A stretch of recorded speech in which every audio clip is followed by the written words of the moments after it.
Hello, everybody. Thank you for being here. You are in room 2. This is Cataloging Indigenous and Local Knowledge, in case you can't read. And I'm very happy to welcome you here on behalf of the Eye on Earth movement and the Eye on Earth Alliance. You're probably wondering who I am. I'm Bill Sonntag, and I was one of the founders of the Eye on Earth Alliance and process back in 2009 and 10 when I worked for the U.S. Environmental Protection Agency. I'm now at the Massachusetts Institute of Technology's Media Lab, and it's a pleasure to be here to introduce the person who is going to introduce the speakers. So I was asked by the organizers to say a couple of words, which I've done. I want to thank you all very much for being here with us today, and this looks like an exciting session. Thanks. Thank you, Bill. And welcome, everyone. My name is Melissa Taggart, and I'm here representing the North American Association for Environmental Education, working on the Global Environmental Education Partnership. I'm here today to serve as moderator for the session, Cataloging Indigenous Knowledge. And I also want to welcome everyone who is here virtually through webcast, so welcome. And I want to thank the Eye on Earth Network as well for this wonderful conference, and it's such a beautiful venue. So I am an environmental educator, and part of my job is to share effective practice and help build capacity for environmental education. So I'm really happy to be able to introduce this session as it represents such a critical piece of environmental education, which is the sharing of local knowledge and history as a way to help address these urgent environmental issues we're facing, like climate change. So just a few quick logistical items before I introduce our first speaker. I do want to recognize that this is a global conference, and for some of us, English is not our first language. So I encourage our speakers today to speak slowly and clearly, and if anyone is having trouble hearing, raise your hand. I'll be looking around, and I'll ask people to slow down so we can all understand. I'll also ask, we're going to have 2 speakers today. I'll ask you to hold your questions to the end, but please make a note of them and don't forget them. We'll have some time for questions. And given that the goal of this is really to promote collaboration, be thinking of ways that you might be able to share resources and ideas and maybe even partner in the future. That's a big part of this conference. And unfortunately, our third speaker had a slow internet connection, and we were going to try this experiment with webcast, but it's not going to work out. So we will have our 2 wonderful speakers today, and then we'll be showing a video at the end. So enough talking from me. Let me introduce our first speaker, Dr. Abby Drame. She has a background in environment, geography, and diplomacy. She holds a PhD in environment from Cheikh Anta Diop University in Senegal. And her current research focuses on climate change adaptation and resilience, as well as sustainable development, biodiversity, and renewable energy. And she currently serves as the coordinator for the Project Indigenous Knowledge Bank. Abby, I will turn it over to you. Thank you. Hi, everybody.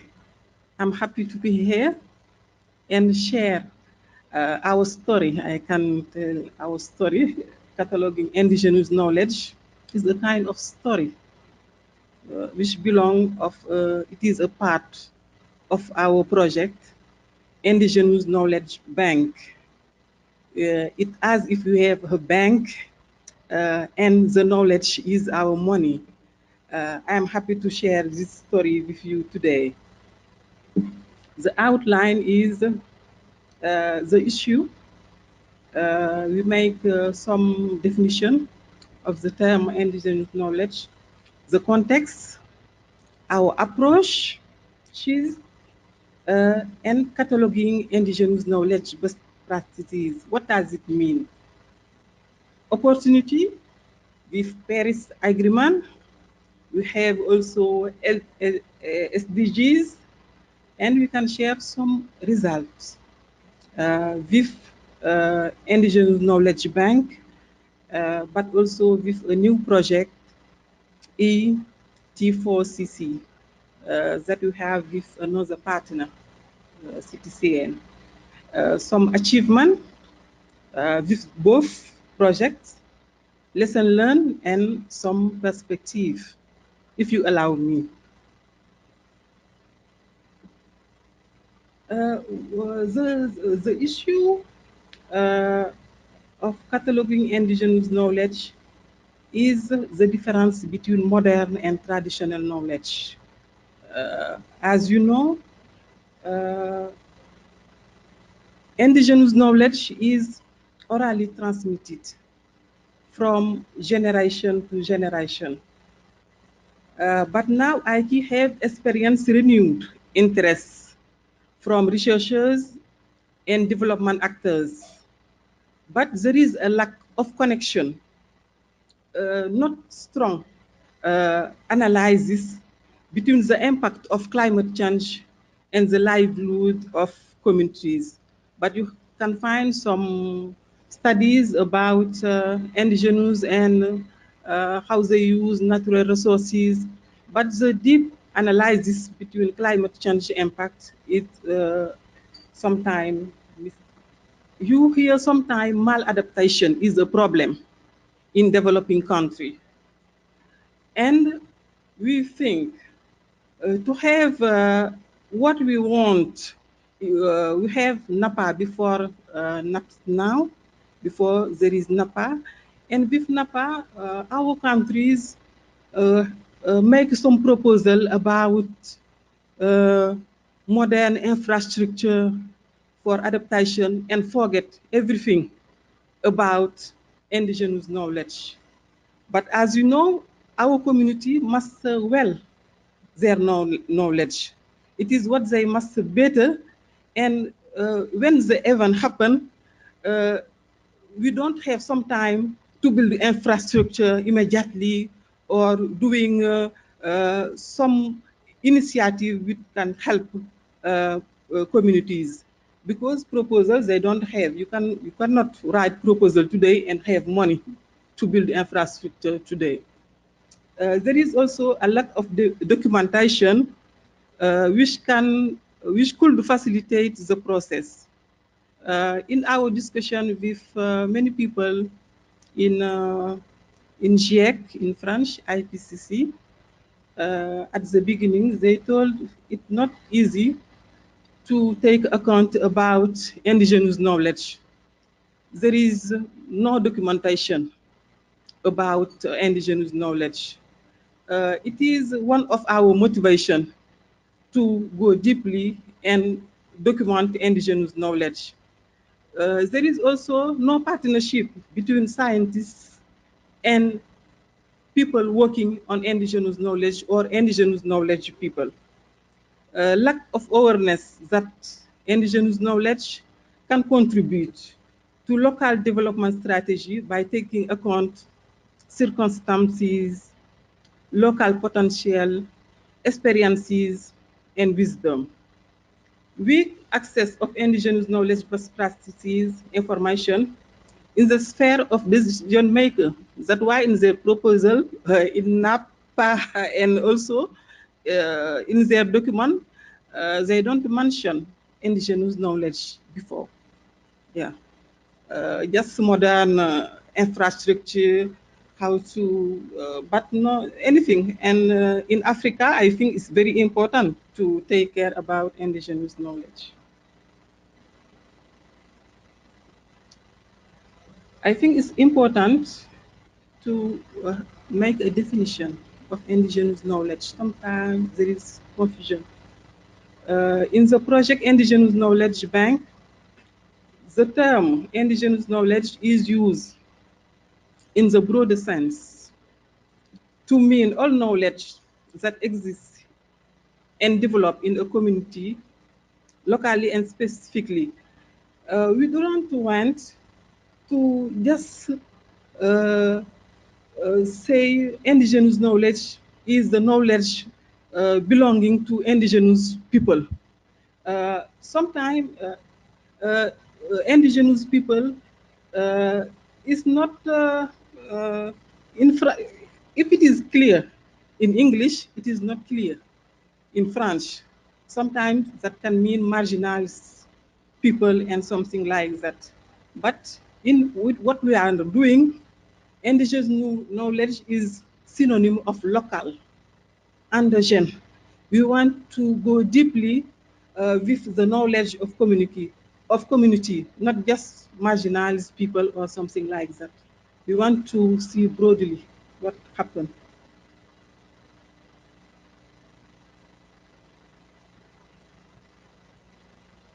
The Indigenous Knowledge Bank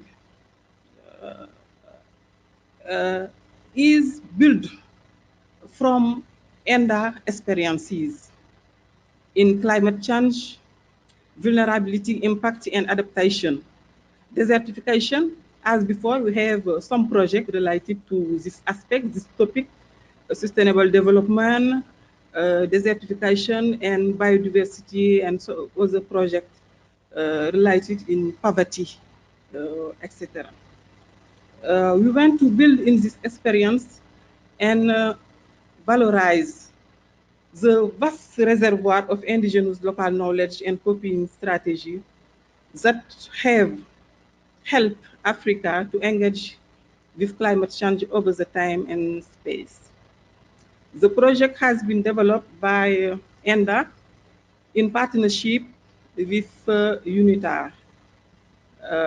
It was from 2011 to 2014.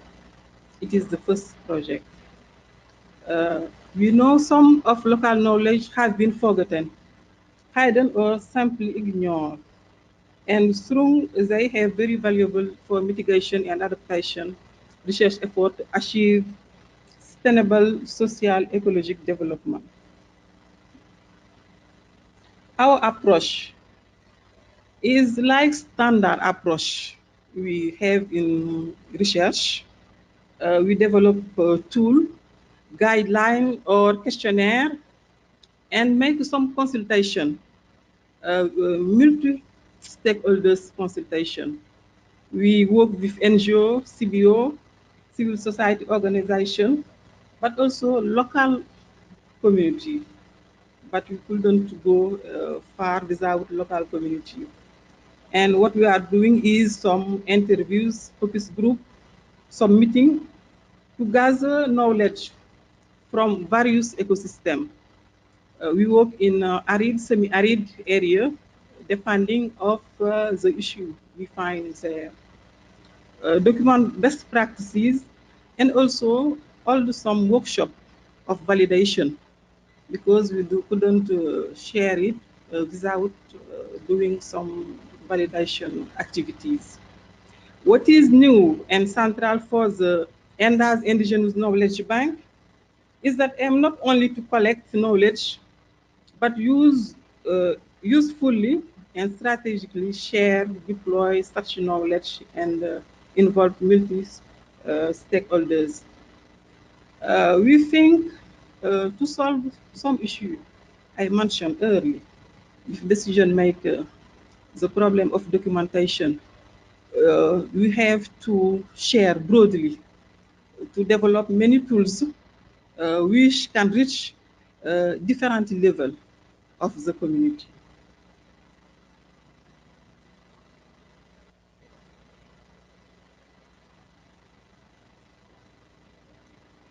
And now, after this work at the grassroots, we succeed to have a list of indigenous knowledge. What is important is not a list, but the content of the list and the work we do behind the list. Donc, sorry, Francophone people. The content of the sheet with the questionnaire, we target some aspects in the questionnaire related to geographic area issue, the information of the practice, but we take a lot of pictures.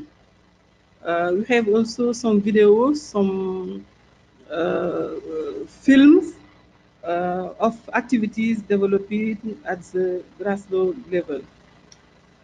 I think you can find many information of sustainability, the weakness of the practice, uh, the possibility of replication, but also the costs.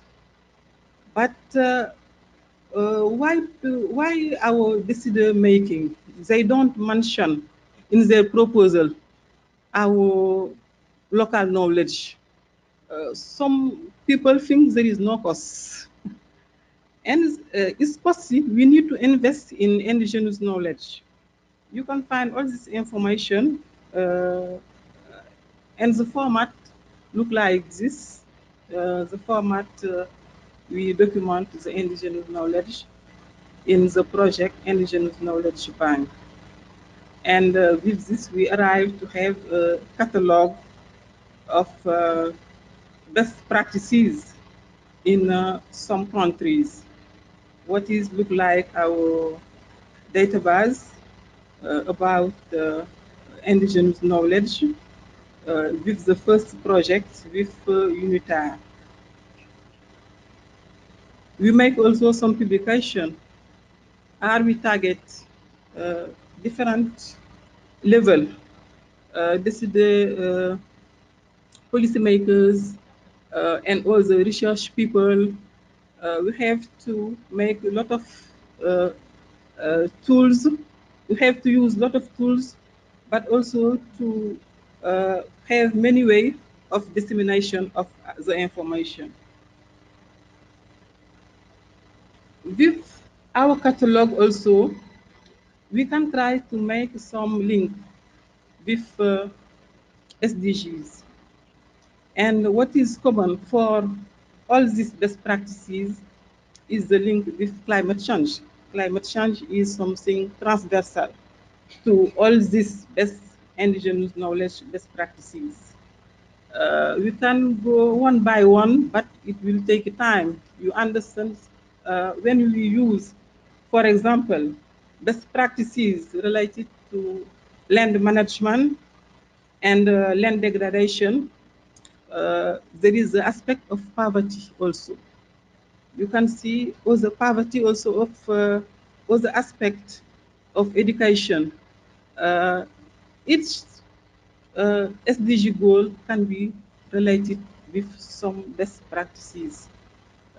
It's just you don't want to take one by one, but if you understand the way we want to share with you this different type of linkage, I think we can expand.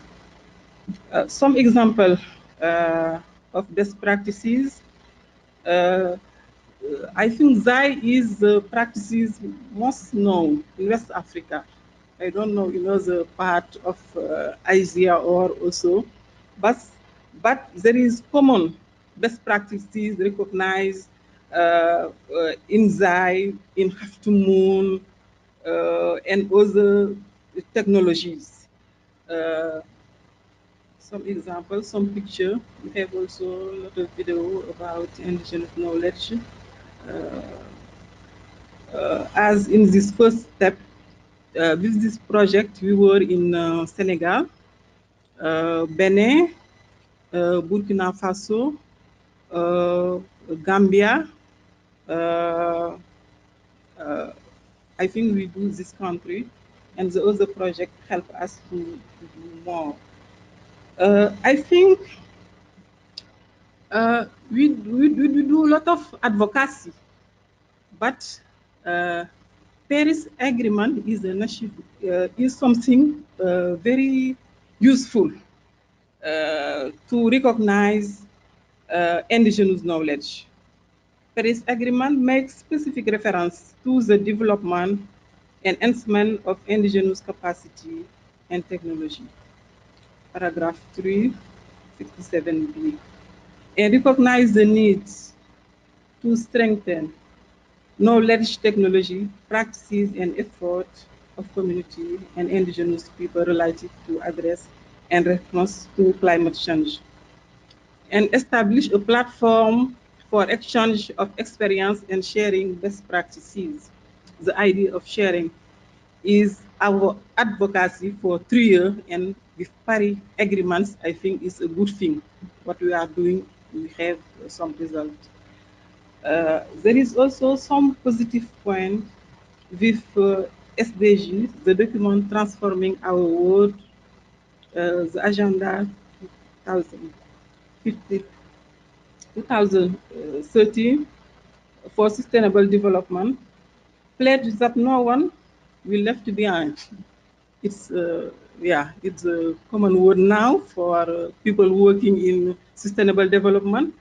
It also is an opportunity for what we are doing in indigenous knowledge. People who are vulnerable must be empowered. Uh, it is also important to review the progress should draw contribution from indigenous knowledge. That means they take account about vulnerable people, what they are doing, their activity, how to support all this, to leave no one behind. Here are some results. I start to quote some country where we were during the project with UNITAR, Indigenous Knowledge Bank, Benin, Senegal.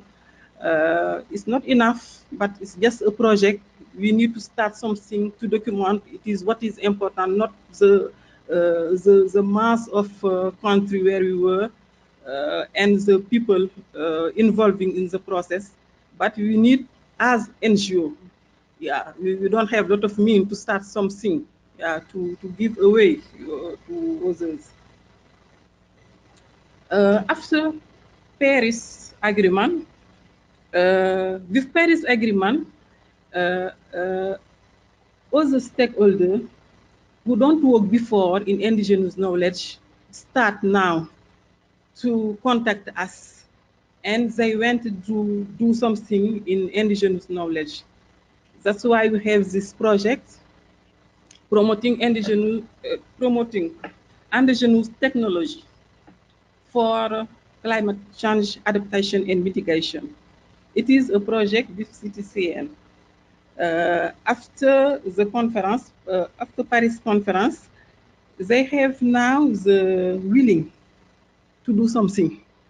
Before it is not possible for them to work on indigenous knowledge, this kind of, but with Paris Agreement, this document helps them to try something. We now they want to do something with ENDA about indigenous knowledge, but in the content we see other aspects like barrier, potential of technology deployment, the technology performance, and recommendation for dissemination. That means they want to put all this information, all this data in their platform. And in their platform, they have modern knowledge, and they want to add also some traditional or indigenous knowledge. That's why it is important for them to see the strength and the weakness, to compare, but also in French we say comparaison n'est pas raison. Each technology has its specificity, but I think it's a step. It's a step for them to start working on indigenous knowledge. Here is the map. You already see it. We start with some countries, and with the new project, we add three other, Ethiopia, Niger, and Chad.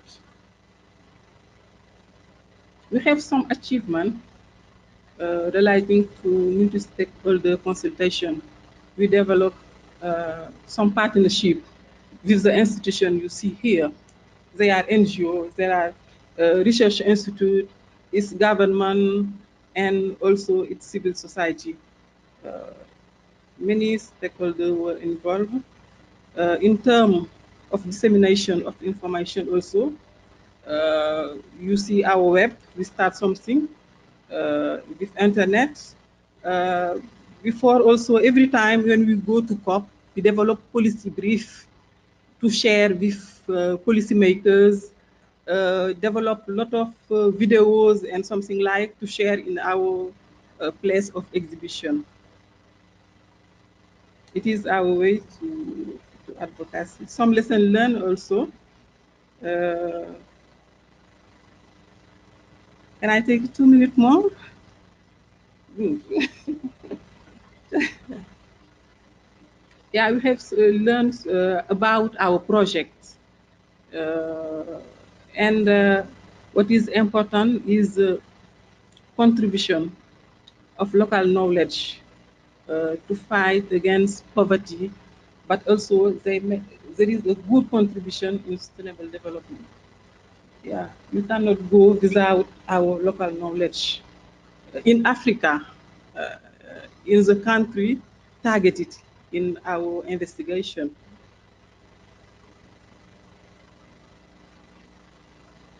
It is what community master, and when we don't have money, we use it. Yeah. Why, when we have money, we don't improve it? Yeah, I think it's a good way. Some perspective. We have some perspective with indigenous knowledge to target more countries.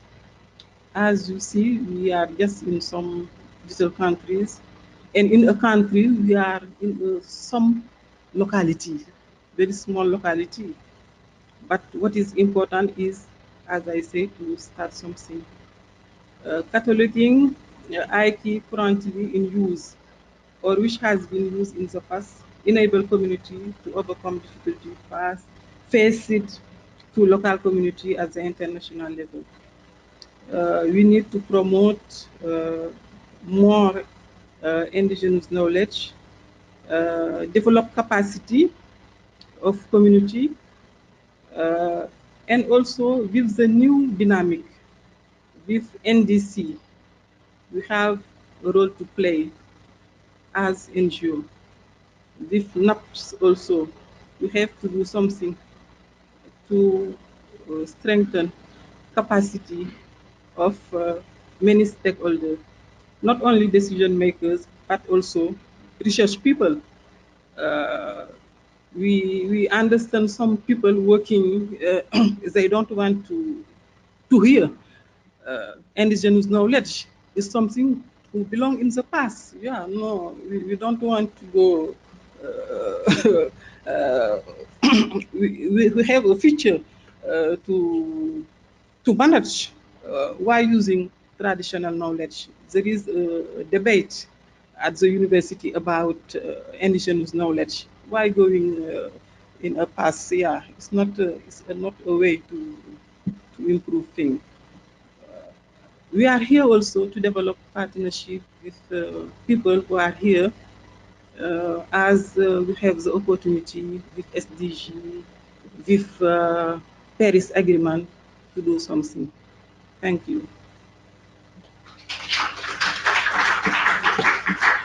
you so much, Abby.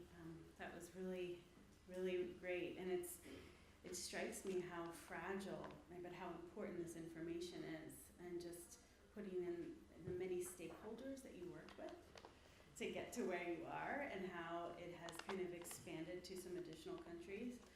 I would argue that in addition to the SDGs that you spoke of, it also touches on SDG 4, education, which is a big part of what you're doing. I'm going to introduce our next speaker, who's going to talk about kind of a complementary program that's also about sharing data and local knowledge. And this is Dr. Elena Yuleva. She is a climate researcher and an educator. She received her PhD in atmospheric sciences from the University of Washington and has been a researcher at the University of California, where she lives now. For the last 20 years, she's been engaged in climate change analysis and prediction, and in the analysis of climate change impacts on global communities. Elena is the executive director of Community Commons, and she works also on the Global Forest Link project. Elena? I want to thank you, Melissa. Thank you, Abby, for including me into this presentation, because I met Abby just through EOE a couple of weeks ago. The thing is, it was our dream to introduce this component into the project that I'm going to talk about. But from my personal, wonderful, yes. From my personal experience, as Melissa mentioned, I've been in climate research for years, and we always were, and at some point I was involved in the seasonal climate prediction. And if we don't have a strong El Nino or La Nina, it's virtually impossible to make predictions like 3 or 6 months ahead. And we were always joking, but not joking, that Farmer's Almanac is the only true thing that can predict what is going to happen in the next year if we don't have the strong forcing. And for people who don't know what is Farmer's Almanac, it's the oldest edition in the US for farmers that started somewhere at the end of 18th century. For people from Europe, Africa, and Asia, it's nothing, it's like yesterday, but for the US, it's like a long time ago. It's our indigenous knowledge. Yes.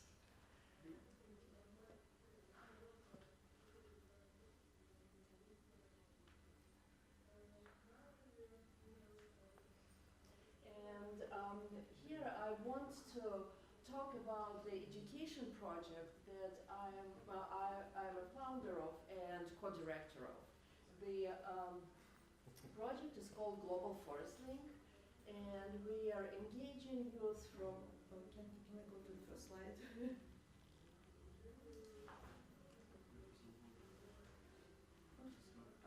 What about this?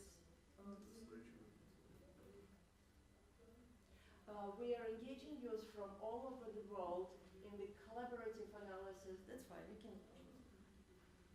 in the collaborative analysis of the forests. And by forests, we mean forests and urban forests, but more it's environmental data. And the overall goal, the ultimate goal of the project is that students learn the, what we call 21st century skills, but at the same time they interview experts and people from their communities to learn from them. And then at the end they create stories that we call digital stories, which are either videos or presentation, we ask for narrated presentations, where they share what they learned, but also their stories contain the call for action. Because in most cases, what they observed, and they, what is going on? The presentation leaves its own life.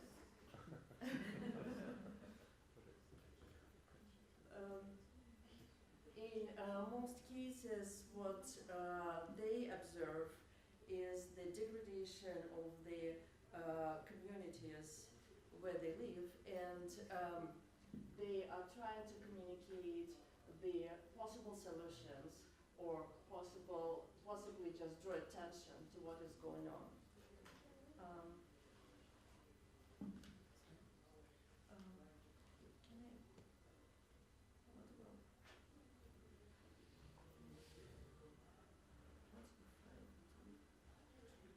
Okay. So just slide by slide. No, it doesn't work. Yeah.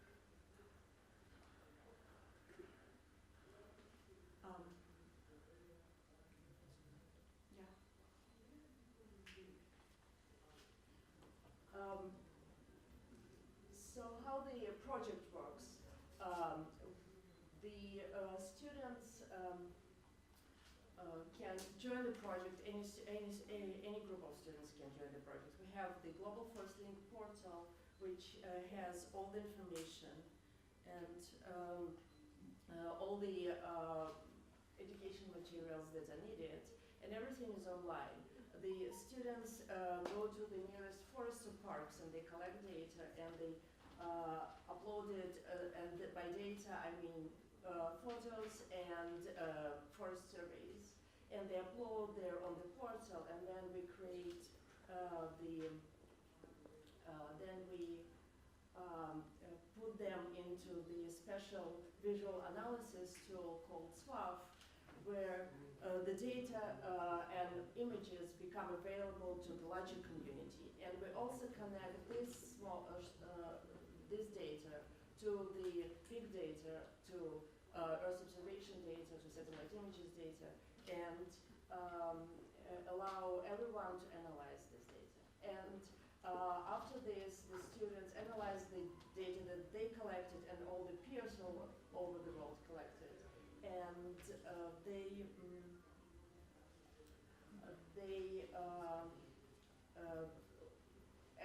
as I mentioned, they interview the experts, and we help them to interview global experts. Basically, we have video conferences where students can ask all the questions they have. And at the end, they create the digital stories and share them with this slide shows these groups of students that we have and the map of the locations. And we, by the beginning of this fall, we had more than 1,800 students from 100 schools from this country, US, Ecuador, Taiwan, Brazil, and Russia.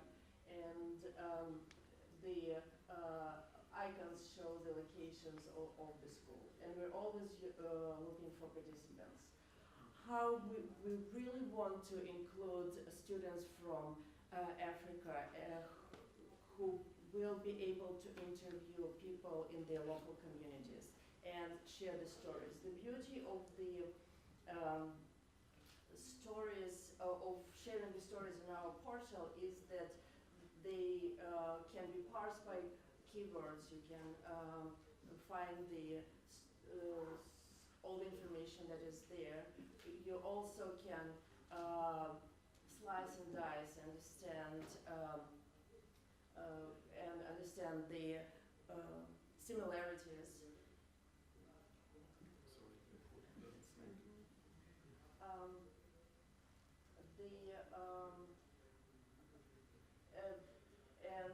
You can also watch the stories.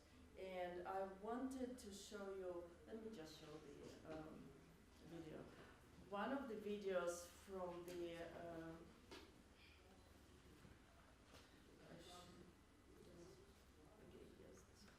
this is the video from the, or should I load it from the PowerPoint?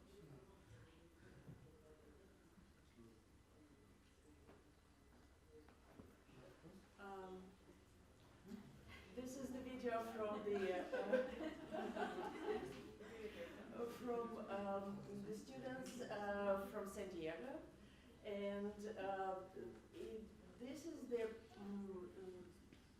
I have chosen this video from hundreds of the ones that we have because it actually talks about the Native Americans, but it's their perspective of this knowledge as a history. And what we are trying to do is basically to educate them to learn to think about this as additional piece of data that they can use and that everyone, their communities can use.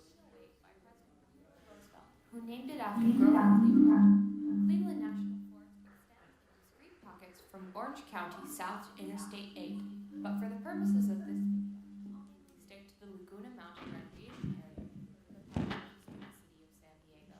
4 main Native American groups lived in the greater Cleveland National Forest area: the Kumeyaay, Luiseno, Cahuilla, and Cupeño. The Kumeyaay, skilled at utilizing every natural resource available, from rocks to plant fibers to shells, had territory in the Laguna Mountain area.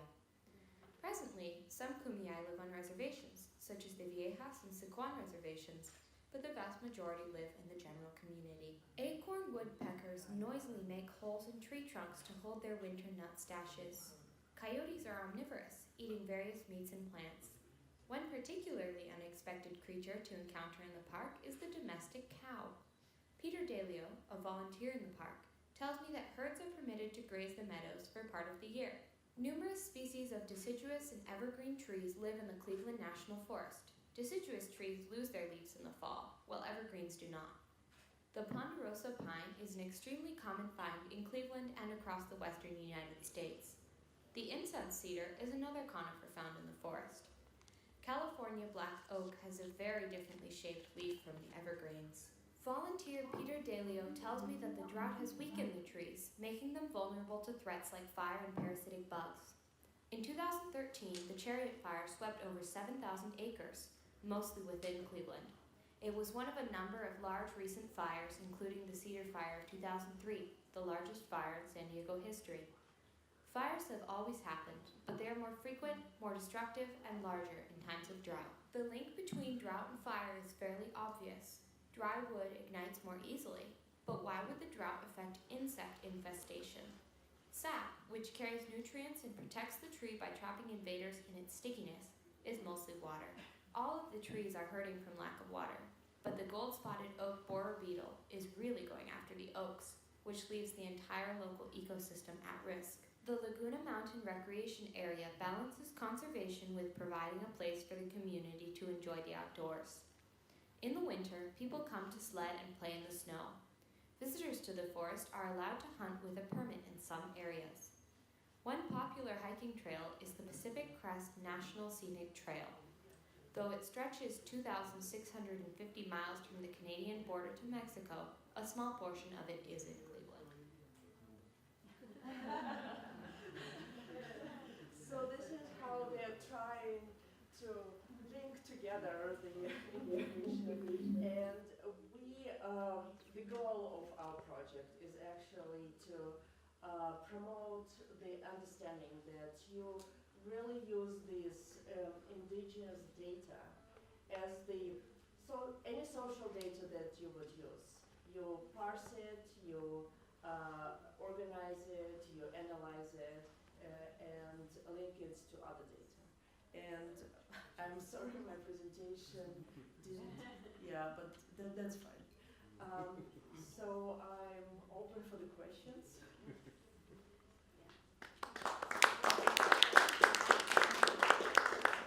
I think we'll open it up for both Abby and Elena to field questions from the audience, and also Bill will be managing that. I think you should. I will. Okay.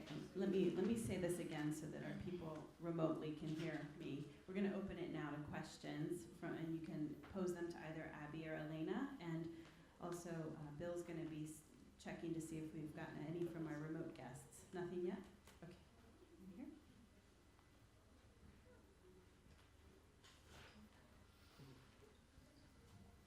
Thank you. My name is Ekline Tawia from Southern African Research and Documentation Center. I'm quite interested in the Indigenous Knowledge Initiative, and I wonder whether there is also an effort to collect data which is gender disaggregated, as we all know that there are different roles for both men and women, especially in indigenous knowledge systems. So it would be good to have that data gender disaggregated. Thank you.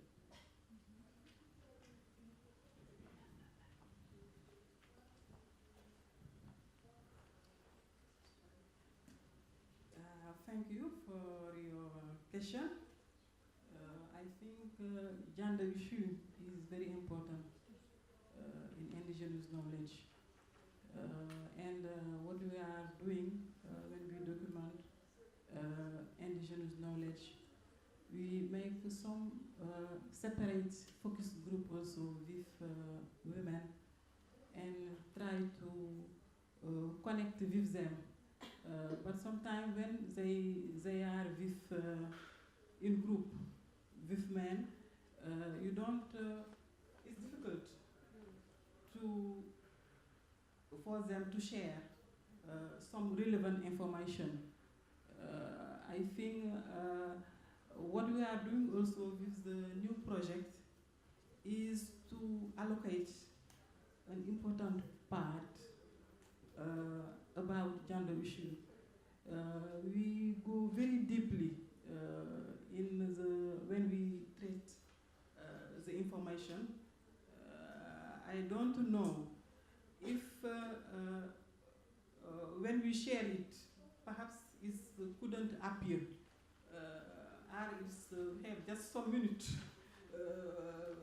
It's difficult to understand what we are doing behind and also after this. But when we go to our website, perhaps you can capture more your sales.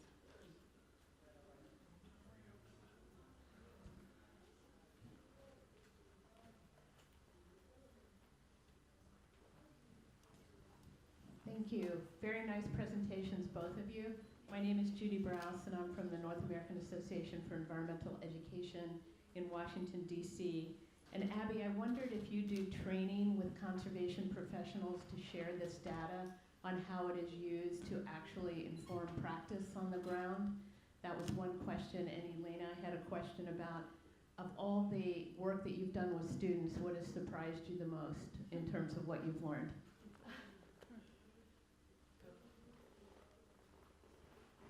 I will start probably. What surprised me the most, we work with students from different backgrounds.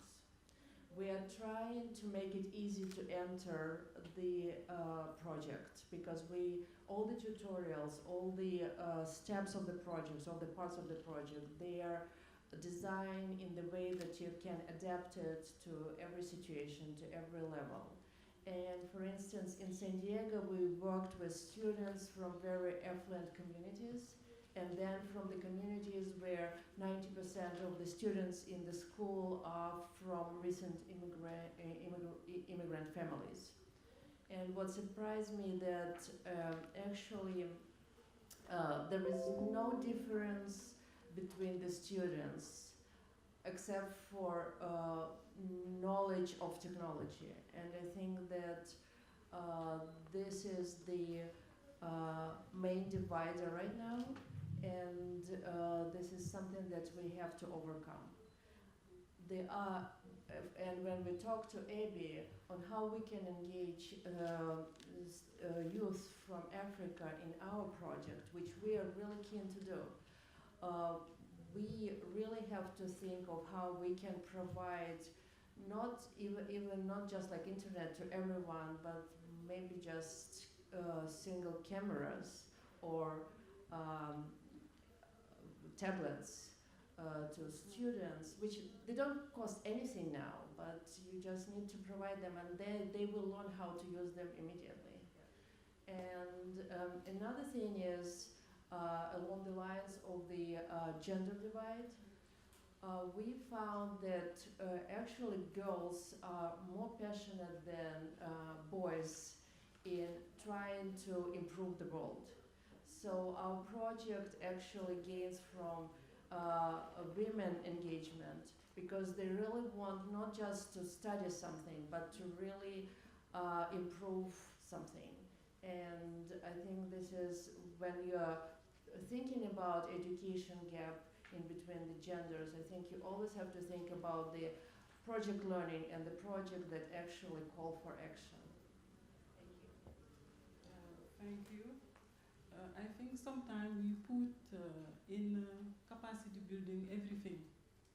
Training and other thing is capacity building. It is a part of the process. We start some training at local level, but also with some professional, not who are not really aware about climate change issue, how it works. I say we have the project with UNITAR. UNITAR is a training center of United Nations. That means training is a part of the process, but we will focus more on it in the next step. When we reach the agreement with CTCN. Any questions from the internet? I have to check with our person over here. Okay, nothing yet, Nothing's okay. come through? Okay. I care.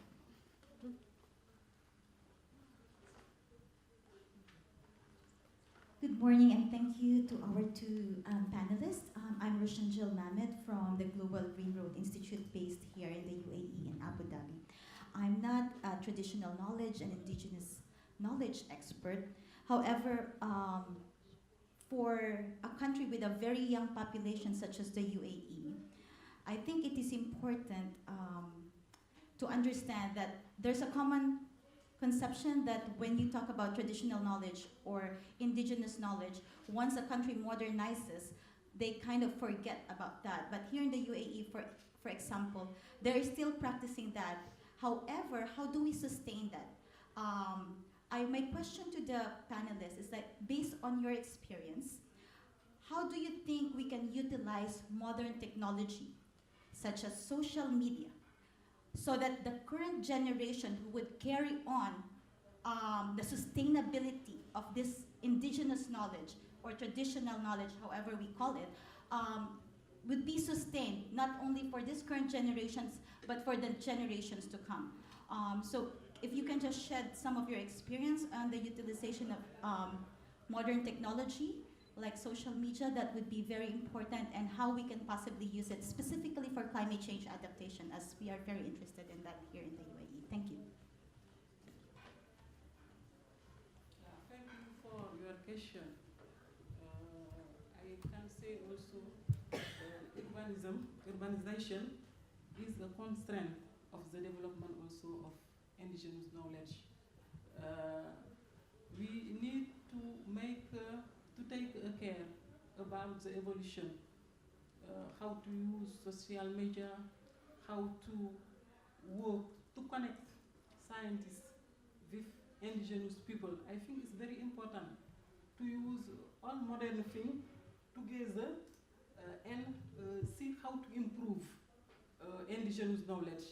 It is not the question to leave them there with their knowledge, with their traditional and local thing.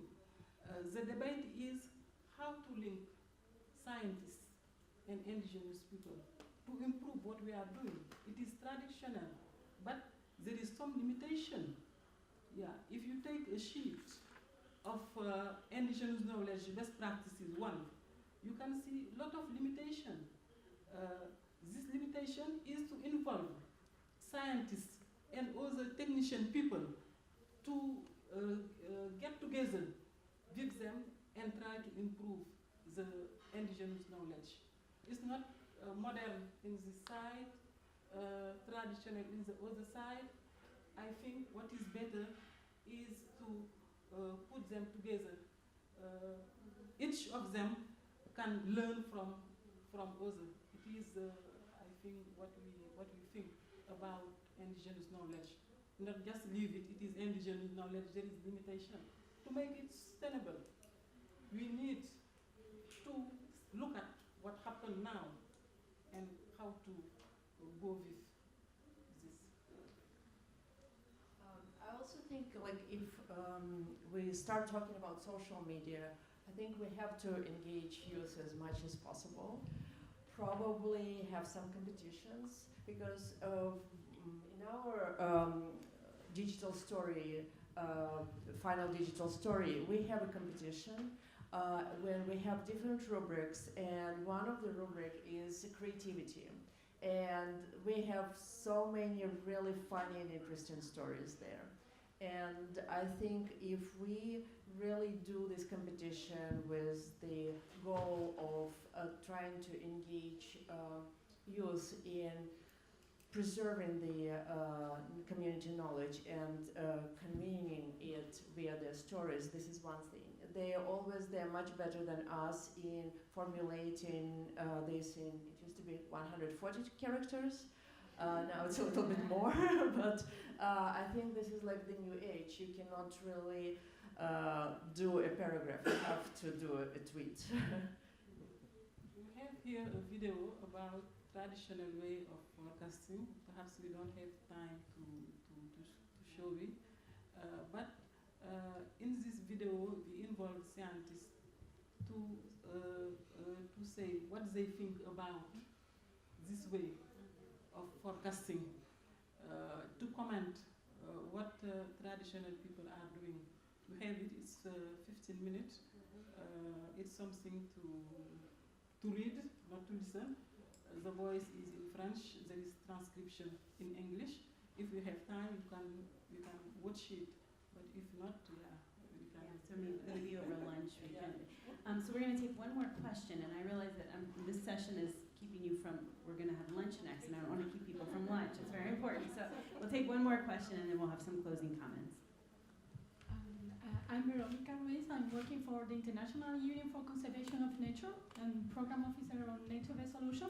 So mainly I'm promoting the use of ecosystem-based approaches for disaster risk reduction and climate change adaptation. And thank really both of you for this interesting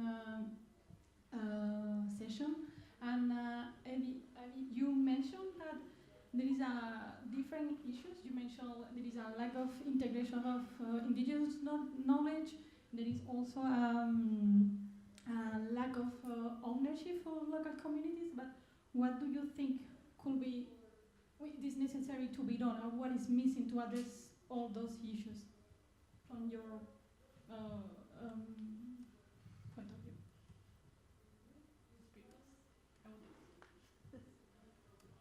Yeah, thank you. There is some step in my presentation. The advocacy we are doing, it is before Paris Agreement. In climate change, they don't take care about indigenous knowledge. And we think what is better to do is to document indigenous knowledge, to help the people of IPC sometimes to mention indigenous knowledge in what they are doing. It is what we are doing in the first project before Paris Agreement. But it's not just we have Paris Agreement is fine. We have to practice some aspect in what we are doing in our country.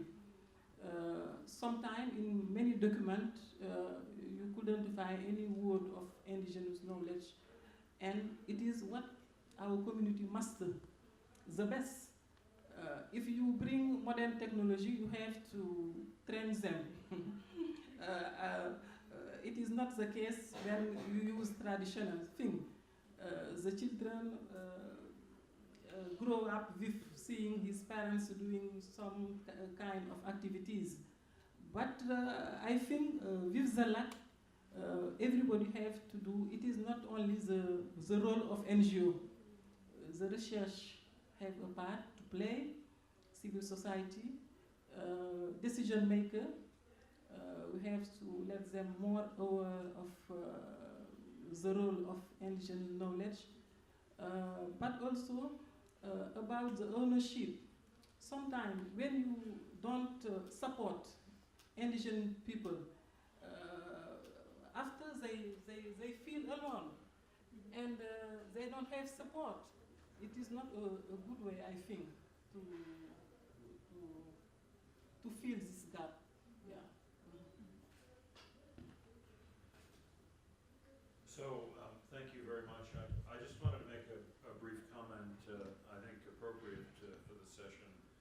Our speakers from Africa and the regional focus here and the Gulf area, very important. But when you're talking about climate change and indigenous knowledge, you have to remember Asia, Oceania as one of the places where there's the highest impact and very real interest and effort to apply indigenous knowledge to the solutions for those small island developing states and otherwise. So again, just a brief mention that I thought ought to be included here in this session. So thank you.